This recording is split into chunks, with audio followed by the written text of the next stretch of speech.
إن الحمد لله نحمده ونستعينه ونستغفره ونتوب إليه ونعوذ بالله من شرور أنفسنا وسيئات أعمالنا من يهده الله فلا مضل له ومن يضلل فلا هادي له وأشهد أن لا إله إلا الله وحده لا شريك له وأشهد أن محمدًا عبده ورسوله صلى الله عليه وآله وصحبه وسلم تسليما كثيرا.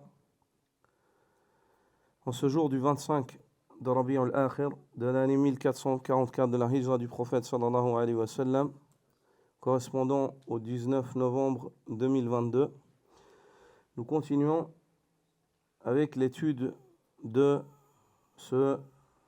cette partie lorsqu'Ibn al-Qayyim évoque les clés et les portes qu'elles ouvrent. Nous avons clos le thème qui traite des clés ouvrant les portes du bien et nous entamons, comme nous l'avons dit la semaine passée, l'évocation des clés qui ouvrent les portes du mal. Et nous nous sommes arrêtés sur le passage lorsqu'il dit rahmatullahi alayh, كما جعل الشرك والكبر والإعراض عما بعث الله به رسوله صلى الله عليه وسلم والغفلة عن ذكره والقيام بحقه مفتاحا للنار. Par exemple, dit-il, le polythéisme, l'orgueil, l'inattention vis-à-vis de ce avec quoi Allah Azza wa Jalla a envoyé son messager sallallahu alayhi wa sallam, ainsi que l'inattention face à l'évocation d'Allah et le fait de ne pas rendre à Allah ce qui lui revient de droit, tout cela constitue autant de clés qui ouvrent les portes de l'enfer. Tout cela constitue autant de clés qui ouvrent les portes de l'enfer. Dans ce titre, Ibn Qayyim rahimahullah évoque plusieurs points. La première, c'est le shirk. Le premier des points, c'est le shirk. Le deuxième des points, c'est al-kibr, c'est l'orgueil. Le troisième, c'est al-i'radu amma ba'atha Allahu bihi rasulah. C'est le fait de se détourner de ce avec quoi Allah Azza wa Jalla a envoyé son messager sallallahu alayhi wa sallam. Et le quatrième des points, c'est bien ça, on en a évoqué 3, c'est juste. Le quatrième des points, al-ghaflatu an dhikri, c'est le fait d'être inattentif face à l'évocation d'Allah Azza wa Jalla. Mettez vos téléphones sur silencieux, tous.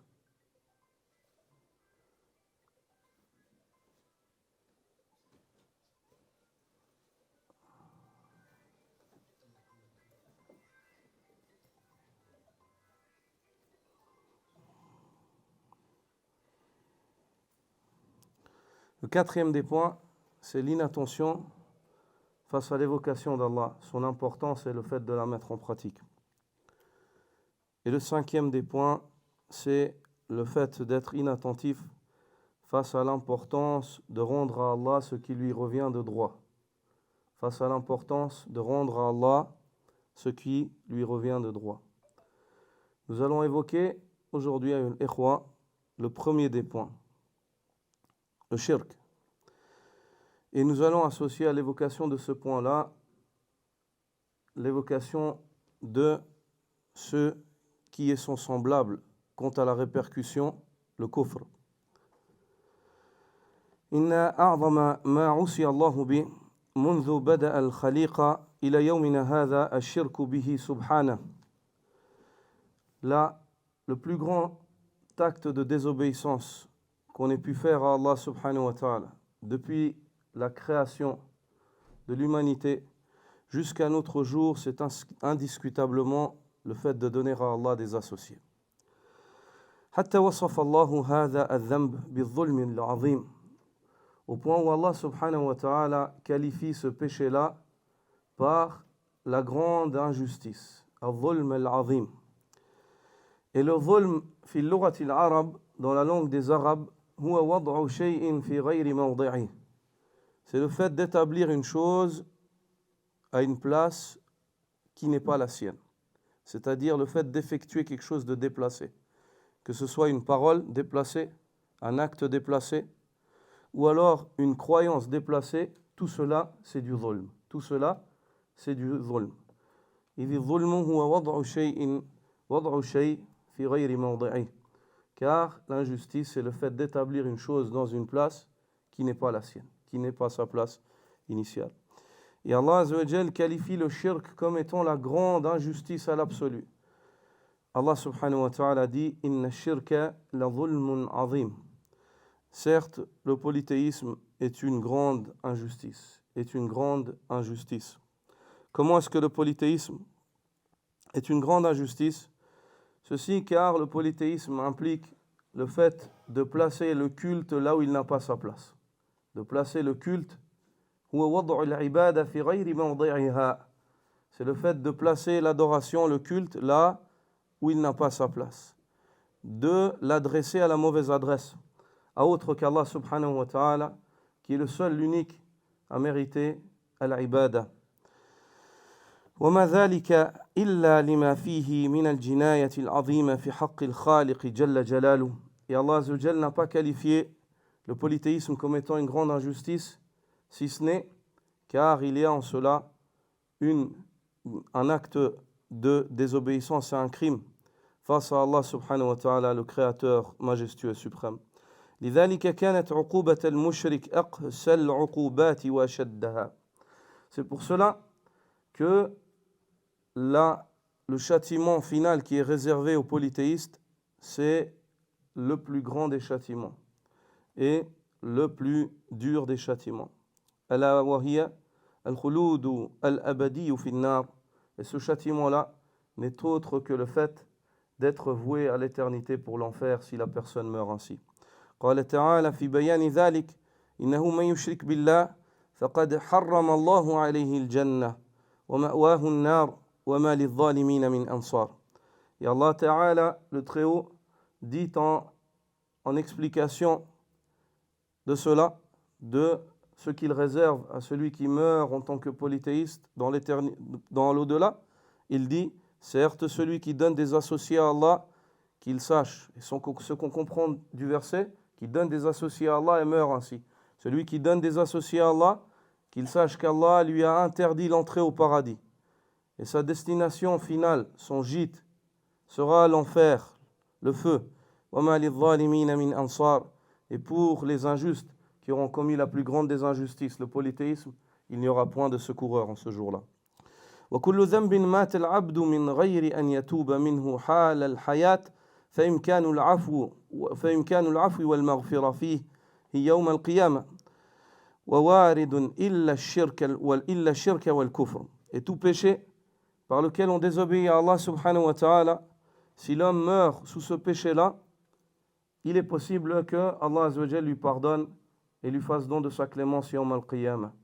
Sauf le shirk et le kufr. Celui qui meurt en tant que polythéiste ou en tant que négateur, mécréant, en ayant renié ce en quoi il devait avoir foi, alors à ce moment-là, Allah subhanahu wa ta'ala ne leur pardonnera jamais.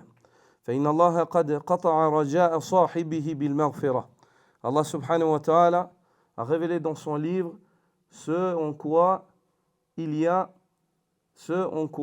par quoi il a fermé la porte de l'espoir quant au cas de celui qui meurt polythéiste ou bien mécréant. Il a révélé dans le Coran des versets qui prouvent qu'ils n'ont pas un grain d'atome d'espoir s'il meurt ainsi.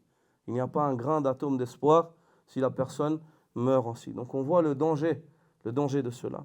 Quant au shirk, Allah Azza wa Jal dit Inna Allah la yaghfiru an yushraka bih wa yaghfiru ma duna dhalika liman yasha wa man yushrik billah faqad iftara ithman azima. Certes, Allah ne pardonne pas qu'on lui donne des associés. C'est-à-dire si la personne meurt sans s'être repentie, plus de pardon, c'est fini. Inna Allah la yaghfiru an yushraka bih. Allah ne pardonne pas qu'on lui donne des associés. Wa yaghfiru ma duna dhalika liman yasha. Et en dehors du shirk, il peut pardonner à qui il veut. En dehors de celui qui a commis un acte de polythéisme, Allah Azza wa Jal peut pardonner à qui il veut. وَمَنْ يُشْرِكْ بِاللَّهِ. Quant à celui qui donne des associés à Allah, فَقَدْ اِفْتَرَى إِثْمًا عَظِيمًا. Celui qui donne des associés à Allah a commis très certainement un énorme péché. Quant au fait qu'Allah Azza wa Jal ne pardonne pas la mécréance non plus, si l'homme meurt ainsi, Allah Azza wa Jal dit Inna alladhina kafaru wa zalamu lam yakunillahu liyaghfira lahum wa la liyahdiyahum tariqa illa tariqa jahannama khalidina fiha abada wa kana dhalika ala Allah yasira. Certes, ceux qui mécroient et commettent par leur mécréance une grande injustice, Allah ne leur pardonnera pas et ne les orientera pas de leur vivant tant qu'ils restent sur leur mécréance, il ne les guidera pas. Illa tariqa jahannam. La seule voie sur laquelle il les orientera, c'est le fait qu'ils s'enfoncent dans la voie qui conduit en enfer. Khalidina fiha, afin que ce soit la fin de leur cheminement et qu'ils y demeurent éternellement. Wa kana dhalika ala Allah yasira, et ceci est très facile pour Allah subhanahu wa ta'ala. Ceci est très facile pour Allah subhanahu wa ta'ala. Un point dont j'aimerais soulever, après avoir attiré l'attention de la répercussion de ce péché-là, le kufr et le polythéisme, le shirk et le kufr, et leur finalité, un point dont j'aimerais traiter, c'est quel est le statut de celui qui, durant son vivant, est musulman, puis il tombe dans le polythéisme majeur et se repent, ou bien il mécroit et se repent. Cette personne-là, qu'en est-il de ses actions précédentes? Qu'en est-il de ses actions précédentes? Quant au repentir, Allah Azza wa Jal lui pardonne. S'il se repent, intaba, Allah lui pardonne. Mais le croyant a tout intérêt à se préserver car il ne sait pas quand lui vient sa fin et la mort ne prévient pas. Et la mort ne prévient pas. Il ne sait pas comment est-ce qu'il va mourir.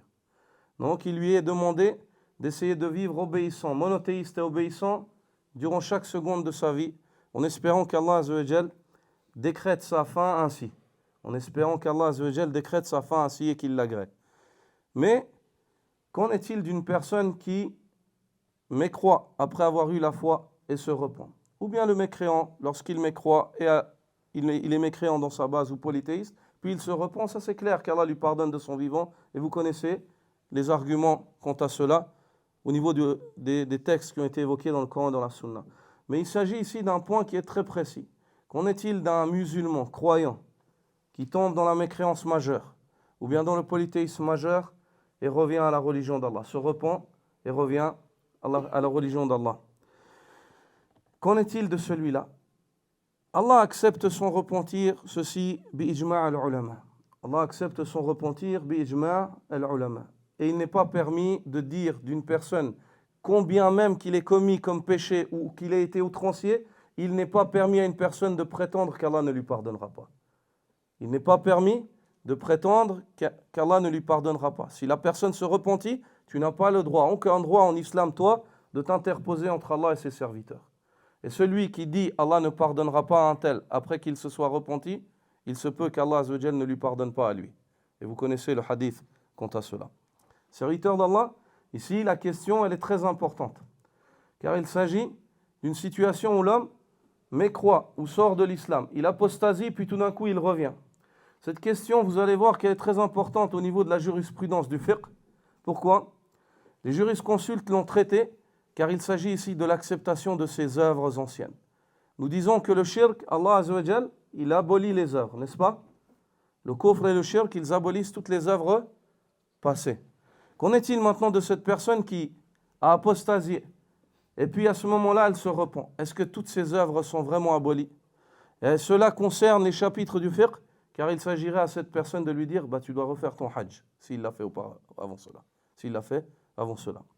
L'imam al-Qurtubi, rahmatullahi alayh, évoque dans son tafsir et il dit قال القشيري فمن يرتد لم تنفعه طاعته السابقة. Celui qui apostasie, il ne tire aucune utilité de ses actes d'obéissance avant l'islam. Que veut dire l'imam ici? Il dit que l'homme ne tire pas utilité, c'est-à-dire que ses récompenses, elles sont mises à zéro.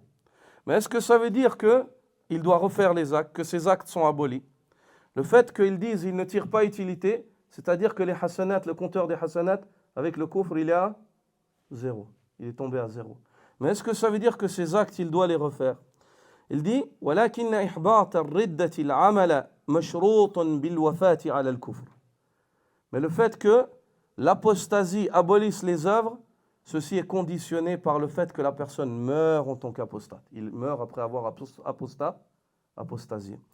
Et il lit la parole d'Allah, il dit وَلِهَذَا قَالَ اللَّهُ تَعَالَى وَمَنْ يَرْتَدِدْ مِنْكُمْ عَنْ دِينِهِ فَيَمُتْ وَهُوَ كَافِرٌ فَأُولَٰئِكَ حَبِطَتْ أَعْمَالُهُمْ. Allah Azza wa Jal dit, quant à celui d'entre vous qui apostasie, qui sort de sa religion, et puis meurt en tant que mécréant, ceux-là, ce sont de ceux-là que les œuvres, ce sont ceux-là dont les œuvres dont Allah Azza wa Jal va abolir les œuvres. Ce sont ceux-là dont Allah Azza wa Jal va abolir les œuvres. La condition ici, c'est qu'il est apostasié et qu'il meurt en tant qu'apostate. Donc on comprend de cela que les œuvres, pour qu'elles soient abolies, il faut que la personne meure ainsi. Et si la personne était musulmane et qu'elle apostasie et qu'elle revient dans l'islam, ces œuvres ne sont pas abolies, mais les hasanat, elles sont à zéro, le compteur des hasanat. Donc selon cet avis-là, cette personne, il ne lui sera pas dit de refaire le hajj. Et cet avis-là, c'est l'avis de l'imam Shafi'i et l'imam Ahmad. Quant à l'imam Malik et Abu Hanifa, ils voient que ces œuvres, elles sont abolies et qu'il doit refaire le hajj. Mais l'avis de l'imam Shafi'i, rahmatullahi alayhi, et de l'imam Ahmad est plus argumenté. Et c'est cet avis qu'a choisi notre cheikh Abdelaziz ibn Baz, rahmatullahi alayhi, wa jazahu anil islami wal muslimina khayra.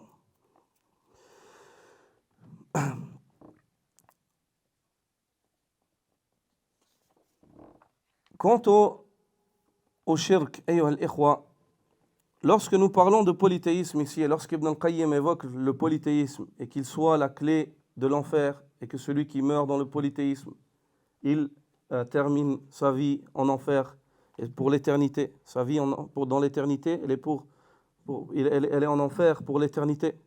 Ce shirk-là, ayyuha al-ikhwa, c'est le shirk majeur, al-mukhriju min al-millah. Et ce shirk-là est de diverses catégories. Le polythéisme majeur est de diverses catégories. La première des catégories, huwa shirkun fi rububiyya. C'est le polythéisme dans la seigneurie d'Allah subhanahu wa ta'ala. Tout comme le tawhid est de diverses catégories, on demande à tous les frères qui sont en bonne santé de s'asseoir correctement, de ne pas se coucher et de s'appuyer bien contre les murs. Kulul ikhwa.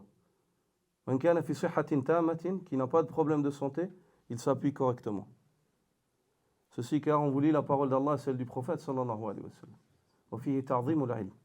Il y a en cela le respect du savoir. Le polythéisme, c'est l'opposé du tawhid, ayyuha al-ikhwa.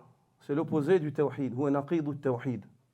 Et vu que le tawhid, le monothéisme, il est de trois catégories, le monothéisme dans al-rububiyya, le monothéisme dans al-uluhiyya et le monothéisme dans l'asma'i wa sifat, il va de soi que son contraire, son opposé, il soit de trois catégories aussi. Le shirk dans la rububiyya, le shirk dans les asma' wa sifat et le shirk dans al-uluhiyya. Quant au shirk dans al-rububiyya, huwa i'tiqadu anna thammata mutasarrif fil kawni bil khalqi wa tadbiri ma'a Allah subhanahu wa ta'ala. C'est le fait que la personne croit ou prétende qu'il y aurait un autre gérant avec Allah subhanahu wa ta'ala dans l'univers, qui administre, crée et pourvoit. Et ce shirk-là, c'est ce shirk-là qui a été prétendu par Pharaon. Cette prétention, c'est la prétention de Pharaon. Lorsqu'il dit « Ana rabbukumul a'la » c'est moi votre Seigneur suprême. C'est moi votre Seigneur suprême. Il a prétendu être le Seigneur suprême de l'Égypte car il pourvoit, il administrait selon lui, il gérait totalement sa terre, ceux qu'il avait sous son contrôle, et il pensait avoir un contrôle digne d'un Seigneur, d'un Rabb. C'est pour cela qu'il a dit « Ana rabbukumul a'la » et c'est le premier shirk de Pharaon ici, c'est le shirk dans la rububiyya, le shirk dans la rububiyya. La deuxième catégorie de shirk, c'est le shirk dans al-uluhiyya. C'est le shirk dans al-uluhiyya. Et il est bien de noter quant au cas de Pharaon, avant d'évoquer cette deuxième catégorie, qu'Allah subhanahu wa ta'ala l'a humilié. Il a prétendu être le dominateur de ces terres suprêmes. فأغرقه الله سبحانه وتعالى إبطالا لدعوتي فكيف يغرق الرب في ملكه الذي يسير كيف يعني هو يزعم أنه الرب ويصيبه الغرق في أرضه الذي في هذا الأرض الذي يزعم أنه يملكها ويتصرف فيها كيف شاء. Allah subhanahu wa ta'ala a humilié Pharaon d'une grande humiliation. Il a prétendu être le Seigneur suprême de ces terres, le dominateur suprême de ces terres. Allah azza wa jal, sur son propre terrain, il a fait qu'il soit noyé. C'est-à-dire il lui a montré que même l'eau qu'il y a dans sa terre, dans la terre qu'il pensait dominer, il ne la domine pas et il est noyé dans sa propre terre. Il est noyé dans sa propre terre. Quant à la deuxième catégorie de shirk, al-ikhwa, c'est le shirk dans al-uluhiyya. C'est le shirk dans al-uluhiyya, dans l'adoration. وهو صرف العبادة أو نوع من أنواعها لغير الله. Et ce shirk-là, c'est le fait de dédier le culte ou bien une sorte de culte à autre qu'Allah. كمن يتقرب بعبادته إلى للأصنام والأوثان والقبور ونحوها. Comme ceux qui, par leurs actes de culte, cherchent à s'approcher des idoles ou de leurs statues, ou alors des mausolées, ou alors d'autres choses comme celle-ci. وبدعوى أنها تقرب من الله. Et des fois, ils font cela avec prétention que le culte qu'ils vouent à ces idoles-là leur accorde une proximité auprès d'Allah. Comme ceux qui vont vers la tombe, par exemple du prophète sallallahu alayhi wa sallam, et ils l'invoquent. Ils disent « Ya Rasulallah madad » au messager d'Allah, aide-moi. Ici, l'invocation, c'est une adoration, n'est-ce pas? Il y a l'ibada. وَقَالَ رَبُّكُمُ ُدْعُونِي أَسْتَجِبْ لَكُمْ. Et votre Seigneur proclama, invoquez-moi, je vous répondrai. إِنَّ الَّذِينَ يَسْتَكْبِرُونَ عَنْ عِبَادَتِي أَيْ دُعَائِي. Quant à ceux qui se montrent orgueilleux face à mon culte, et le culte ici c'est l'invocation, je les ferai bientôt entrer en enfer humiliés. Donc ici, l'adoration, l'invocation, c'est la mère, c'est la tête de l'adoration. C'est la tête de l'adoration. Et cet acte d'adoration, dont indiscutablement tout musulman, petit ou grand, si tu l'arrêtes, tu lui dis, est-ce que lever les mains et demander à Allah, c'est un acte d'adoration? Ad-du'a, est-ce que c'est une ibada? Bi-ijma' al-muslimin, ils vont tous te dire que na'am, ad-du'a ibada. Ad-du'a ibada. Tu lui dis, tayyib, vu que c'est un acte d'adoration, pourquoi est-ce que tu vas demander à sahibul qabr? Pourquoi est-ce que tu dis ya fulan, ya sidi fulan, ya allan? Pourquoi est-ce que tu lèves les mains? Limadha ta'bud ghayra Allah anta idhan? Tu adores autre qu'Allah. Il dit là, je ne fais pas pour l'adorer. Je fais cela car celui-là c'est un saint. Il m'approche d'Allah. C'est un moyen pour accéder à Allah. C'est un moyen pour accéder à Allah. Et cette ambiguïté-là, هذه شبهة هي شبهة المشركين في مكة. Cette ambiguïté-là, c'est l'ambiguïté des polythéistes. Des polythéistes, mais quoi? Ceux auxquels le prophète sallallahu alayhi wa sallam a été envoyé. Ceux auxquels le prophète sallallahu alayhi wa sallam a été envoyé. Lorsqu'on leur demandait pourquoi est-ce que vous les adorez, ما نعبدهم إلا ليقربونا إلى الله زلفى. Nous ne les adorons pas si ce n'est afin qu'ils nous approchent davantage d'Allah subhanahu wa ta'ala. Donc ceci, toutes ces formes, tout ce qu'on appelle ibada, ayyuha al-ikhwa, il est absolument interdit de le dédier à autre qu'Allah. Pose la question à ces gens-là. Est-ce que c'est un acte d'adoration? Oui. Alors en tant que monothéiste, tout acte d'adoration, on le dédie à Allah, seul unique et sans associé. Nous n'avons pas besoin, Allah n'a pas établi d'intermédiaire entre lui et ses serviteurs. Et ceci, Wallahu lam yaj'al baynahu wa bayna ibadihi fi ibadatihi wasitatan min khalqi. Allah n'a pas établi d'intermédiaire entre lui et ses serviteurs dans le culte auquel il les a ordonnés. Il n'a pas conditionné le culte par le fait de passer par un tel ou X ou Y. Le culte direct à Allah subhanahu wa ta'ala. بل الواجب على العباد أن يتقربوا إليه وحده من غير واسطة. Il est primordial et obligatoire aux serviteurs de chercher à s'approcher d'Allah Azza wa Jal sans prendre des intermédiaires. فهو المستحق لجميع أنواع العبادة. C'est Allah Azza wa Jal le seul à mériter tout acte d'adoration. من الخوف والرجاء والحب والصلاة والزكاة وغيرها من العبادات القلبية والبدنية. C'est le seul à mériter tout acte d'adoration, comme la crainte, l'espoir, l'amour, la prière, la zakat, ainsi que tout autre acte d'adoration. Parmi les actes d'adoration apparents ou cachés. Apparents ou cachés. Et ceci est le sens de la parole d'Allah subhanahu wa ta'ala. Qul inna salati wa nusuki wa mahyaya wa mamati lillahi rabbil alamin la sharika la. Wa bidhalika umirt wa ana awwalul muslimin. Dis-leur au Muhammad, dis-leur, ma prière, mon sacrifice, ma vie et ma mort sont dédiés à Allah, sont pour Allah, le Seigneur des univers. Il n'a pas d'associé. C'est ce qui m'a été commandé. C'est le tawhid.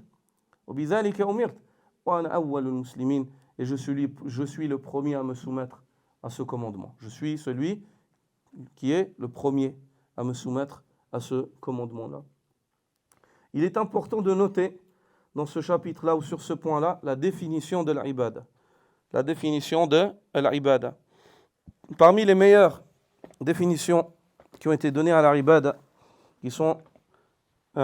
qui est une définition très englobatrice, c'est la définition de Cheikh l'Islam Ibn Taymiyyah, rahmatullahi alayh, lorsqu'il dit al-ibadatu ismun jami' li kulli ma yuhibbu Allah wa yardah min al-aqwal wal af'al al-zahira wal batina.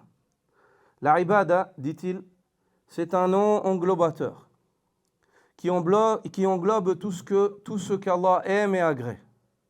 C'est un nom englobateur qui englobe tout ce qu'Allah aime et agrée. Min al-aqwal wal af'al, parmi les paroles et actes. Al-zahira, apparent, wal batina, ou caché.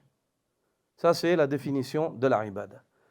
Prenons cette définition de Cheikh l'Islam Ibn Taymiyyah afin de témoigner ou de mettre en évidence l'excellence de cette définition. Le tawfiq d'Allah subhanahu wa ta'ala qu'Allah lui a accordé dans le fait de définir al-ibada. Al-ibada ismun jami', c'est un nom qui est englobateur et qui a pour but de désigner. De désigner quoi? Tout ce qu'Allah aime et agrée. Allah azza wa jal yuhib wa yarda. Yuhib wa yarda. C'est-à-dire, il désigne, il te dit dès le départ que la ibada, on la tire de quoi? De où on la tire la ibada? Du aql, de l'falsafa, de l'ara, de l'ahlam. De quoi on la tire la ibada? Du Coran et de la Sunna. Du Coran et de la Sunna, des sources. Si tu veux savoir ce que Allah aime et agrée, وتجزم أن الله يحب هذا ويرضى هذا فانظر إلى كتاب الله وسنة رسول الله صلى الله عليه وسلم. لا يعاد في مثل هذا الأمر إلى العقل. On ne revient pas à la raison. Moi, je trouve que ça c'est bien, cette ibada, elle me plaît. Moi, je me sens à l'aise avec cette ibada. Moi, je me sens à l'aise avec cette forme de culte. Ma fi hada fi l'islam. Il n'y a pas cela en islam. La ibada, c'est un nom qui englobe et désigne. Il désigne quoi? Tout ce qu'Allah aime et agrée. C'est-à-dire tout ce qu'Allah aime et agrée. Il t'oriente. Si tu veux chercher ta ibada, tu dois la chercher là où Allah Azza wa Jal, il t'a montré qu'il y a ce qu'il aime et ce qu'il agrée. Fil kitabi wa sunnah. Fil kitabi wa sunnah. Fil ittiba' la fil ibtida'. Dans le suivi et non dans l'innovation. Min al-aqwal wal af'al. Parmi les paroles et actes. Al-zahira wal batina. Apparent ou caché. Venons maintenant voir l'exemple d'une parole apparente parmi les ibadat. Le dhikr, le dua. هذا قول apparent. يسمع تلاوة القرآن تسمع الأذان يسمع. C'est des paroles. Des actes. الزكاة الحج الصلاة من الأعمال طلب العلم et ainsi de suite. Ça fait partie des ibadat. Maintenant, les paroles cachées et les actes cachés. Les paroles cachées, al-aqwal al-batina ma hiya wal-a'mal al-batina ma hiya. الأعمال الباطنة هي أعمال القلوب. الأعمال الباطنة يقصد من خلال هذا الكلام الشيخ أعمال القلوب. Lorsque le cheikh te parle des œuvres qui sont cachées, il te parle des œuvres du cœur, comme la crainte, l'espoir, l'amour, hein? Comme la niya, min a'mal al-qulub, et ainsi de suite. Est-ce que c'est clair? Afin qu'on classe, comme ça vous avez des exemples dans cette définition, vous avez des exemples. Maintenant, la question qui est la plus mystique, on va dire, quelles sont donc les paroles aqwalul qalb? Ma hiya aqwalul qalb? Aqwalul qalb, yani al-aqwal al-batina. Hiya aqwalul qalb. Je vous ai donné un indice, ça se passe dans le cœur. Les paroles cachées, elles se passent. C'est quoi les paroles du cœur?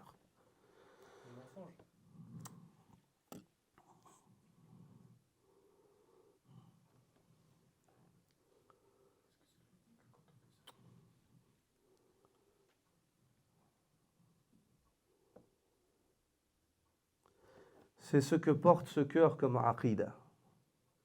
Ce cœur-là, même s'il ne parle pas, du matin jusqu'au soir, il dit qu'il a foi en Allah, en ses anges, en ses livres, en ses prophètes, en l'yawm al-akhir et en al-qadar, khayri wa sharri. Yama yahmilu min al-mu'taqad. Et ce cœur-là qui est porteur de cela, constamment il parle. Et l'homme qui est porteur d'une aqida saine, même quand il se lève et quand il dort et il se couche et il se déplace, il a une récompense juste parce qu'il porte dans son cœur cette aqida. Le bienfait de la croyance des gens de la sunna. On ne peut pas le décrire avec des mots. C'est pour ça que Ibn Abi Daoud dit dans sa Ha'iyya, il dit إذا ما اعتقدت يا صاحي هذه فأنت على خير تبيت وتصبح. Lorsqu'il évoque Aqidat Ahli Sunna, il clôt la poésie, il dit si ça c'est ta conviction, la croyance des gens de la Sunna, sache que toi, c'est sur le khayr que tu te couches et que tu te lèves. Tu es dans le khayr constamment. Et l'être humain, yahmadullah azza wa jal. Il remercie Allah azza wa jal et il baisse son toupet devant Allah. Wala yastakbir, et il ne s'enorgueille pas. Yatawada lillah azza wa jal. Il s'abaisse devant Allah subhanahu wa ta'ala. Wa yakhafu min ad-dalal, et il craint l'égarement. Et s'il voit une personne égarée, il ne se moque pas et ne méprise pas, mais il dit Alhamdulillah, alladhi afani amma ibtalaka bih, wa faddalana ala kathirin mimman khalaqa tafdila. La louange revient à Allah, celui qui m'a préservé de ce par quoi il t'a éprouvé. La plus grande des épreuves, c'est l'épreuve dans la foi. La louange revient à Allah, celui qui m'a préservé de ce par quoi il t'a éprouvé. Et il m'a privilégié sur bon nombre de ses créatures par de nombreux privilèges. Et le plus grand, c'est le privilège de la foi. Il redonne à Allah Azza wa Jal ce qui lui vient de droit et il montre que sans Allah Azza wa Jal, il n'est rien du tout. C'est pour ça qu'Ibn Qayyim, rahimahullah, lorsqu'il évoque cette invocation, qui est l'invocation qu'on tire dans la sunna lorsqu'on voit une personne éprouvée, il fait partie de la sunna de lire ces paroles. Alhamdulillah, alladhi afani amma ibtalaka bih. La louange revient à Allah, celui qui m'a épargné de ce par quoi il t'a éprouvé. Cette invocation, Ibn al-Qayyim dit, si il fait partie de la sunna de la lire lorsqu'on voit une personne éprouvée sur une chose, et la plupart des gens, lorsqu'ils lisent cette invocation, ils pensent à l'épreuve physique, un handicap, ou X ou Y, ou un malheur du dunya. Il dit très certainement le plus grand des malheurs. Le plus grand des malheurs, c'est le malheur dans la foi. C'est l'épreuve de l'homme dans sa foi, lorsque l'homme est éprouvé dans la foi. Donc, cette invocation, elle est plus à même d'être dite lorsque tu vois qu'une personne s'est égarée. Et de craindre Allah Azza wa Jal l'égarement. Et de craindre Allah subhanahu wa ta'ala, quant à l'égarement, quant au fait de ne pas t'égarer. Et l'invocation de ceux qui connaissent Allah, ar-rasikhuna fil ilm, Rabbana la tuzigh qulubana ba'da idh hadaytana wa hab lana min ladunka rahma innaka antal wahhab. Ô notre Seigneur, ne fais pas dévier nos cœurs après nous avoir guidés, et accorde-nous en don de ta part une miséricorde. Tu es certes le généreux donateur. Innaka antal wahhab, innaka antal wahhab. La troisième catégorie, ayyuhal ikhwa, parmi les catégories de shirk, c'est le shirk dans al-asma wa sifat. C'est le shirk dans al-asma wa sifat, wa huwa i'tiqadu anna thammata makhluq muttasifun bi sifati Allah azza wa jal, kattisafi Allah biha. C'est le fait de croire qu'une créature aurait des attributs comparables à celles d'Allah subhanahu wa ta'ala, ou le fait de nommer une créature par un nom qui est privilégié et spécifique à Allah subhanahu wa ta'ala en pensant qu'il a un droit sur ce nom-là et il est à même d'être qualifié par ce nom-là.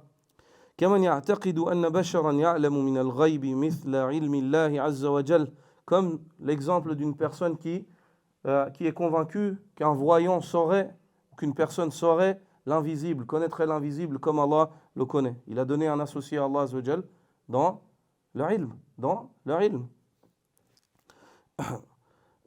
أو أن أحدا من الخلق أوتي من القدرة بحيث لا يستعصي عليه شيء, ou bien le fait qu'une personne pense qu'une personne parmi les créatures, il lui a été donné une capacité dont rien ne peut faire face à sa volonté. C'est-à-dire certaines personnes qui vénèrent certains gourous, ils vont vers eux, ils sont convaincus, ils ont besoin d'argent, ils vont vers eux, ils sont convaincus qu'il va avoir de l'argent après avoir été chez le gourou. Il est convaincu qu'il a besoin d'enfants, il est convaincu qu'il passe, après avoir été chez son gourou, il aura des enfants. Il est convaincu, il a un malade dans la maison, après avoir été chez son gourou, il est convaincu que... C'est-à-dire que cette personne-là vers qui il s'est dirigé, il la voit comme si elle est qualifiée par des qualificatifs qui sont propres à Allah Azza wa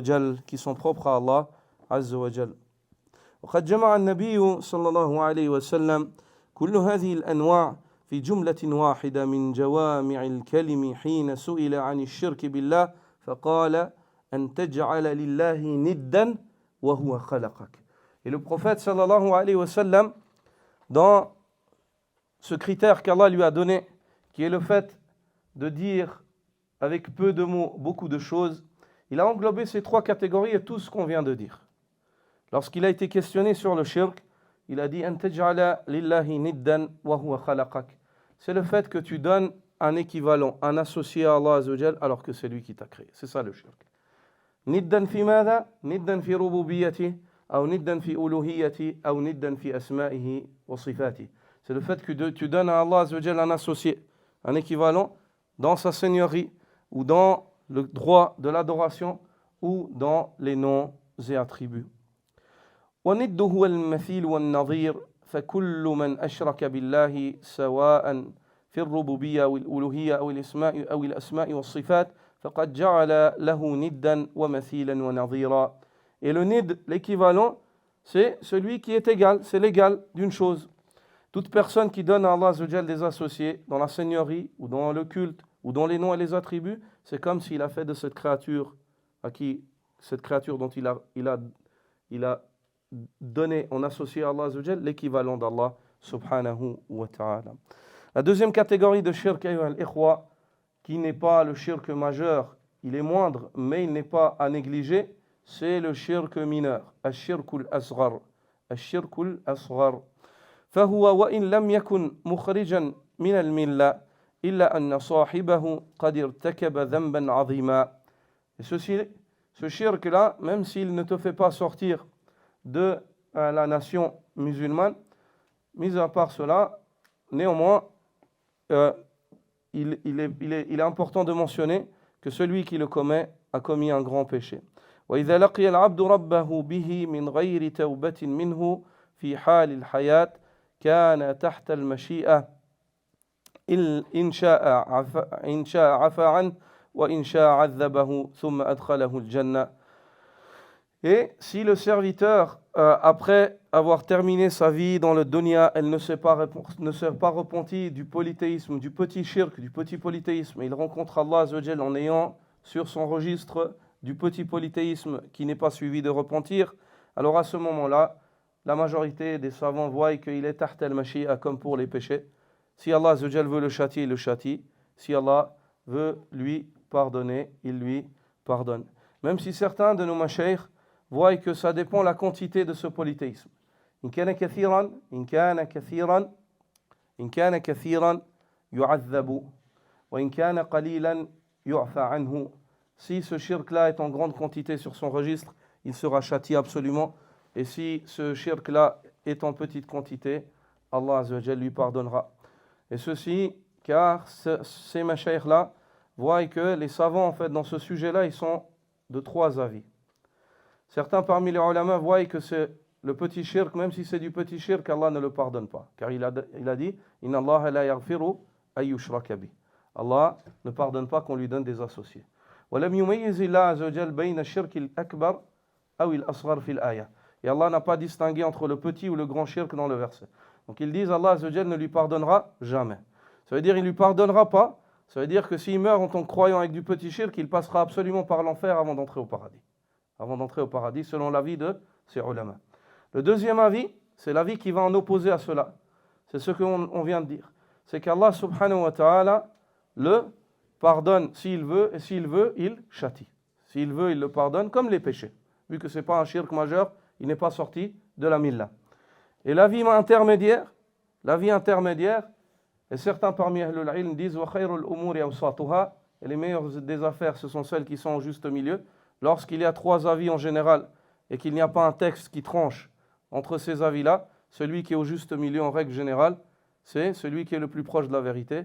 C'est pour cela que certains parmi les mashaykh se sont allés à dire tout dépend de la quantité. Si ce petit shirk était en grande quantité, durant toute sa vie il l'a fait, et il ne s'est jamais repenti, il passera par l'enfer avant d'entrer au paradis. Et si des fois, par inattention, il est tombé dessus, alors à ce moment-là, Allah Azza wa Jal peut lui pardonner comme il peut le châtier. Wallahu ta'ala a'lam. Je ne tranche pas entre ces avis-là, je ne dis pas que celui-là est meilleur, je ne fais qu'exposer. Je ne fais qu'exposer. Quoi qu'il en soit, j'invite ma faible personne ainsi que mes frères à s'écarter de toute forme de shirk. De toute forme de shirk. Et lorsque vous savez qu'une chose fait partie du polythéisme, c'est le fait de s'éduquer à ne pas la faire, même si c'est du petit polythéisme. Et lorsque vous voyez dans votre entourage des personnes qui le font, c'est le fait de leur expliquer bil maw'izatil hasana wal jidal billati hiya ahsan, en expliquant cela de la meilleure des manières, avec un bon discours, et de la meilleure des manières, et en dialoguant avec les gens avec avec sagesse. Parmi les exemples de ce petit forme de shirk, quel halifi bi ghayrillah, al-halif bi ghayrillah, al-halif bi ghayrillah, c'est le fait de jurer par autre qu'Allah subhanahu wa ta'ala. Le prophète sallallahu alayhi wa sallam a interdit cela. Il a dit la tahlifu bi abaikum. Man kana minkum halifan falyahlif billah aw liyasmut. Ne jurez pas au nom de vos pères. Ne jurez pas par vos pères. Celui d'entre vous qui jure, qu'il jure par Allah, ou alors qu'il se taise. Et le fait que jurer par autre qu'Allah fasse partie du polythéisme, ou alors un acte de petite mécréance ou de petit polythéisme, ceci nous le tirons de la sunna. Le prophète sallallahu alayhi wa sallam dit Man halafa bi ghayrillah faqad ashrak. Celui qui jure par autre qu'Allah a commis un acte de polythéisme. Dans une autre variante du hadith, Man halafa bi ghayrillah faqad kafar. Celui qui jure par autre qu'Allah subhanahu wa ta'ala a commis un acte de mécréance. Petite mécréance et petit polythéisme, mais ceci n'est pas négligeable, car la répercussion peut être grande dans ton devenir dans l'au-delà. Le prophète sallallahu alayhi wa sallam, ou alors l'interdiction de dire Ma sha'Allah wa shi't. Ce qu'Allah voudra et ce que tu veux. Ce qu'Allah voudra ou ce que tu veux. Ou grâce à toi et à Allah. Ça c'est une forme d'associationnisme. Tandid, niddan. C'est une forme d'associationnisme dans l'expression. Même si dans ton intention tu n'as pas le désir, mais tu dois distinguer. Tu dois dire ce qu'Allah veut, puis ensuite ce que tu voudras. Ou bien grâce à Allah, puis ensuite par ta cause. Tu dois essayer d'épurer ton expression. Ayyuha al-muwahhid, ô toi, le monothéiste. Tu dois craindre Allah Azza wa Jal. Le monothéisme, le tawhid, c'est la chose la plus importante dans ta vie. Donc tu dois faire attention à ne pas faire entrave à ce principe-là. Donc tu fais attention à ce que tu dis. Et lorsque tu vois qu'il y a une forme de polythéisme dans l'expression, tu t'en détaches, tu t'en écartes. Le prophète sallallahu alayhi wa sallam, comme la compagnonne rapporte qu'un homme parmi les érudits juifs sont venus au prophète sallallahu alayhi wa sallam Et il est venu au prophète sallallahu alayhi wa sallam, il lui a dit innakum tushrikun wa fi riwaya innakum tunaddidun. Certes, vous commettez du polythéisme, vous musulmans. Vous prétendez être monothéiste, mais vous commettez des actes de polythéisme. Vous ne cessez de commettre des actes de polythéisme. Et le prophète sallallahu alayhi wa sallam lui dit, en quoi cela? Quel est cet acte? Il a dit, taquluna ma sha Allah wa shi't wa taquluna wal Ka'ba. Vous ne cessez de dire ce qu'Allah a voulu et ce que tu voudras. Comme Allah veut et comme tu veux. Et il a dit, et vous ne cessez de jurer en disant, je jure par la Kaaba. Je jure par la Kaaba. Et certains jeunes, je jure sur le Coran, ou sur la Mecque, ou sur... C'est du shirk. C'est du shirk. Expliquez à ces jeunes-là que c'est un acte de... S'ils meurent ainsi, il se peut qu'ils soient châtiés pour cette parole. Et comment est-ce que le fait de jurer par autre qu'Allah, c'est du shirk? En quoi est-ce qu'il y a du shirk? Qui comprend où il est le shirk là-dedans? Qui comprend où il est le shirk? Le shirk, c'est le fait d'associer. أين التنديد في هذا؟ في الحلف. هل يقال الحلف أو الحلف؟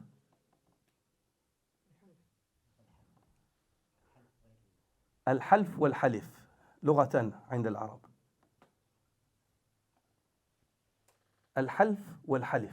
Il y a deux langues chez les Arabes. Al-half ou al-halif. Lugatan. Quoi qu'il en soit. Al-halif. Ayo al-ikhwa. Le fait de jurer par autre qu'Allah. Où il est le tandid? أين التنديد في هذا يا أخي؟ بارك الله فيك. في إظهار للتعظيم. تعظيم هذا الشيء الذي تحلف به. C'est le fait de montrer la vénération de cette chose pour laquelle tu jures. Comment est-ce qu'on explique ça à une personne de notre entourage qui ne comprend pas? Pourquoi? J'ai rien dit de mal. Il dit c'est la Kaaba, c'est important. Lui dire, tu as donné un associé à Allah. Pourquoi? Quand la personne elle jure parce qu'elle veut appuyer une parole ou pas? Ça c'est le but du serment. Hein? Je jure car elle veut confirmer une chose. Et quand tu veux jurer et confirmer une chose, quand tu jures, tu vas choisir quoi? La chose qui est la plus importante. Aslan. Pour montrer l'importance de ta parole, tu vas jurer par la chose qui est la plus importante. وهل هناك شيء في قلوبنا ذو أهمية أكثر من الله عز وجل? Est-ce qu'il y a une chose dans nos cœurs qui a plus d'importance qu'Allah subhanahu wa ta'ala? Abadan. Donc si tu jures par Allah. Ou sinon, osmut. Tais-toi, comme dit le prophète sallallahu alayhi wa sallam. Ça c'est le polythéisme dans l'expression. Mais si cette personne, lorsqu'elle jure par autre qu'Allah, elle désire vénérer cette chose, comme on vénère Allah, à ce moment-là, c'est du shirk akbar. C'est du shirk akbar. C'est du grand polythéisme. Est-ce que vous avez compris? Alhamdulillah. Donc, cet homme-là est venu et dit au prophète sallallahu alayhi wa sallam, vous ne cessez d'associer à Allah subhanahu wa ta'ala. En quoi cela? Il lui dit, car vous dites comme tu veux et comme Allah voudra. Et comme Allah voudra. Et vous dites, je jure par la Kaaba. Le prophète sallallahu alayhi wa sallam, après cela, un de ses compagnons, comme le rapporte l'imam Ahmed dans son Musnad, a vu en songe les Juifs et les chrétiens. Il a vu en songe les Juifs et les chrétiens. Et il leur disait tous deux, vous les musulmans, vous associez encore à Allah. Vous les musulmans, vous associez à Allah. Et il a dit, vous ne cessez de dire, je jure par la Kaaba, ces mêmes paroles. Le sahaba, il a vu en songe. Et le prophète, sallallahu alayhi wa sallam, il s'est levé, khatiban, sur ses sahaba. Il les a exhortés et il leur a interdit. Il leur a interdit, فأمرهم صلى الله عليه وسلم إذا أرادوا أن يحلفوا أن يقولوا ورب الكعبة ويقولوا ما شاء الله ثم شئت. Puis après cela, le prophète sallallahu alayhi wa sallam, comme l'évoque l'imam al-Nasa'i dans son Sunan, le prophète sallallahu alayhi wa sallam, il leur a interdit et il leur a dit, ne jurez plus par la Kaaba Et lorsque vous dites Masha'Allah, dites Masha'Allah, thumma shi't. Ce qu'Allah voudra, puis après cela, ce que toi tu veux. Ce qu'Allah voudra, et puis après cela, ce que toi tu veux. Et dans le hadith de l'imam Ahmed, dans le hadith rapporté par l'imam Ahmed dans le Musnad, il leur a dit, j'ai entendu ce que vous disiez, et j'y ai porté attention. Et la seule chose qui m'a retenu de vous interpeller directement lorsque vous l'avez dit, c'est le fait que je me suis gêné de vous reprendre tout de suite. Ici, les ulama, lorsqu'ils commentent cette parole, je me suis gêné, c'est-à-dire que le prophète sallallahu alayhi wa sallam, il pensait que c'était juste une parole, marrat hakadha, wa lam ta'ud, et qu'elle ne va pas revenir, ils ne vont pas la répéter. Mais les sahaba ont répété cela. Et à ce moment-là, il leur a dit, la taqulu, wal Kaaba, bal qulu wa rabbil Kaaba. Ne jurez pas par la Kaaba, mais dites par le Seigneur de la Kaaba, wa la taqulu ma sha'a Allah wa shi'at, walakin qulu ma sha'a Allah thumma shi'at. Il leur a expliqué, fantahaw. Ils ont arrêté, radiyallahu ta'ala anhum. ومن أنواع الشرك الأصغر أيها الإخوة الرياء. Et parmi les petites formes de polythéisme, il y a الرياء, l'ostentation. L'ostentation. وهو أن يقصد العبد بعبادته عرض الدنيا.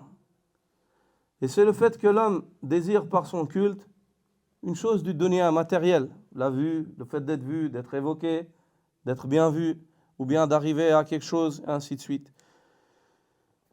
من تحصيل جاه أو نيل منزلة قال تعالى فمن كان يرجو لقاء ربه فليعمل عملا صالحا ولا يشرك بعبادة ربه أحدا. Quant à Allah le Très-Haut, il dit, celui d'entre vous qui désire et espère rencontrer son Seigneur, qu'il fasse don d'œuvres vertueuses et qu'il ne donne aucun associé à son Seigneur dans le culte. L'imam Ahmed rapporte du prophète, relate que le prophète sallallahu alayhi wa sallam a dit dans son musnad, Inna akhwafa ma akhafu alaykum ash-shirku al-asghar. La chose que je crains le plus pour vous, c'est le petit polythéisme. Qalu wa ma ash-shirku al-asghar. Ils lui dirent, quel est donc le petit polythéisme? Ya Rasulallah, ô messager d'Allah. Qala ad-riya. Il leur dit, c'est l'ostentation. Yaqulu Allahu azza wa jal. يقول الله عز وجل لهم يوم القيامة إذا جزى الناس بأعمالهم اذهبوا إلى الذين كنتم تراءون في الدنيا فانظروا هل تجدون عندهم جزاء فانظروا هل تجدون عندهم جزاء. Le prophète sallallahu alayhi wa sallam, il dit, le petit polythéisme, c'est l'ostentation. C'est l'ostentation. Allah le Très-Haut leur dira aux ostentateurs le jour de la résurrection, lorsqu'il distribuera les récompenses de ceux qui ont œuvré. Il leur dira, après avoir distribué les récompenses aux monothéistes qui ont adoré Allah et ont fait les choses pour Allah, il leur dira, vous n'avez rien chez moi. Allez donc voir chez ceux pour qui vous avez fait ces œuvres-là. Est-ce que vous trouvez une récompense chez eux? Allez donc voir chez ceux pour qui vous avez effectué ces œuvres-là. Est-ce que vous trouvez une récompense auprès d'eux? Nous arrêtons là, Inch'Allah, et nous continuerons la fois prochaine sur le kufr ainsi que ses fractions, car ça demande du développement. Il y a certains thèmes assez délicats qui sont à traiter, et le but n'est pas de prolonger le cours à un point où vous ne retenez pas. Subhanakallahumma bihamdik, ashhadu an la ilaha illa ant, astaghfiruka wa atubu ilayk.